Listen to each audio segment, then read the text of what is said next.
एक हमला वहाँ भी हुआ होगा। आज भी फ़ोन नहीं किया। मैं बात ही नहीं करूँगी आज। फ़ोन करेंगे तो भी नहीं। कम से कम वैलेंटाइन डे पे कोई फूल ही भेज देते व्हाट्सएप पर नहीं, इन्हें कहाँ समय है हमारे लिए। पिछली बार तो मेरे द्वारा कढ़ाई करके दिल बनाए हुए रुमाल से बंदूक को घूंघट उठाकर उसे चूमते हुए फोटो भेजी थी। इन्हीं ख्यालों को सोचते हुए आज पूनम के होठों पर जरा सी मुस्कान उभर आई। अभी 1 साल ही तो हुआ था पूनम और राजेश की शादी को। पूनम जब राजेश से पहली बार मिली थी तभी उसे अपने होने वाले पति के देश प्रेम की झलक साफ देखने को मिल गई थी। पहली मुलाकात में ही राजेश ने पूनम को कह दिया था कि इस दुनिया में वह सबसे ज़्यादा प्रेम अपनी भारत माता से करता है। शायद यही कारण था कि पहली मुलाकात में ही पूनम ने राजेश से शादी के लिए हाँ कर दिया था। शादी के 10 दिन बाद ही राजेश वापस सरहद पर अपना फर्ज पूरा करने चल पड़ा था। हालांकि इन 10 दिनों में भी राजेश और पूनम केवल 3 दिन ही तो साथ रहे थे, लेकिन इन 3 दिनों में पूनम ने अपनी पूरी जिंदगी राजेश के साथ जी ली थी। वापस आने का वादा करके राजेश चला तो गया, लेकिन पूनम रोज राजेश के फ़ोन के इंतज़ार में घंटों फ़ोन के पास ही बैठी रहती। आज भी वह सुबह से राजेश के फ़ोन का इंतज़ार कर रही थी। आतुरतावश वह अपनी सास को आवाज़ लगाकर पूछने वाली थी कि आपके बेटे का फ़ोन आया क्या।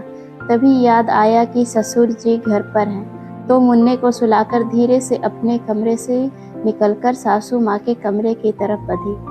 तभी ससुर जी के कमरे में चल रही टीवी में एक सहमी सी पत्रकार कहती हुई सुनाई पड़ी, इस वक्त एक बड़ी खबर आ रही है। पुलवामा में आतंकी हमले में कई सैनिकों के शहीद होने की बुरी खबर इस वक्त हम आपको सुना रहे हैं। ये सब उसके कानों में पड़ने के बाद सब कुछ इस तरह सुन पड़ गया मानो उसके कानों में कोई ग्रेनेड फटा हो। परसों फ़ोन पर वह यहीं तो जाने की बात कह रहे थे। नहीं, यह नहीं हो सकता। उन्होंने कुछ और बोला होगा, लेकिन सुबह से उनका फ़ोन क्यों नहीं आया। यही सोचती हुई वह बाहर ही दीवार पकड़कर बैठ गई। एक हथगोले का असर कम हुआ था और धुंधलका छटा तो ससुर जी के फ़ोन के लाउड स्पीकर पर बार बार आवाज़ आ रही थी, the number you are trying to call is either switched off और out of the service area. उसकी जब भी उनसे बात होती तो गाहे बगाहे पुलवामा का नाम आ ही जाता था। फिर से आंखों के सामने अंधेरा छाने लगा। थोड़ी देर बाद उसने हिम्मत करके ससुर जी के कमरे का द्वार हल्का सा खोल दिया। वो इस तरफ पीठ करके बैठे, कभी फ़ोन तो कभी टीवी को देख रहे थे। तभी तीसरा विस्फोट हुआ।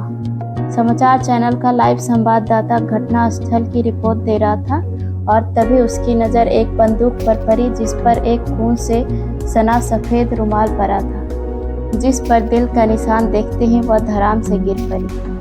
साथियों, पुलवामा में हुए आतंकी हमले से हम सबका मन आघात, लेकिन हम सभी देशवासियों के मन में इस हमले को लेकर आक्रोश है।